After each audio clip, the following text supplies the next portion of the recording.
தவறுகள் நான் தெரிந்தே செய்திருப்பேன், அந்த தவறையும் மன்னிப்பாயாக.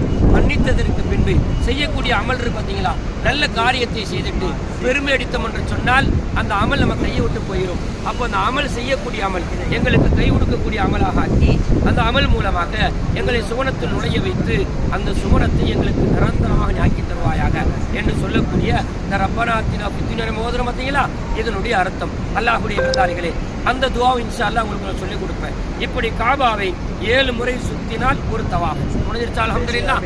தவாப் முடிஞ்சதுக்கு பின்பு அடுத்து நாம் என்ன செய்யணும்? மக்காமை இப்ராஹிம் நோக்கி தவாஃபினுடைய சுன்னத்தை செய்யணும். 2 ரக்காயத்து தொழுகணும். முதல் ரக்காயத்தில் ஃபாத்திஹா சூராவிற்கு பின்பு துணை சூரா குல் யா அய்யுல் காஃபிரூன். 2வது ரக்காயத்தில் ஃபாத்திஹா சூராவிற்கு பின்பு துணை சூரா குல் ஹுவல்லாஹ் சூரான்னு செய்யணும், ஓதிக்கிறணும். இந்த குல் யா அய்யுல் காஃபிரூன் என்ற சூரா ஒருவருக்கு தெரியவில்லை என்று சொன்னால் தெரிஞ்ச சூரா ஓதிக்கலாம், தப்பே கிடையாது. அல்ஹம்துலில்லாஹ். தவாஃப்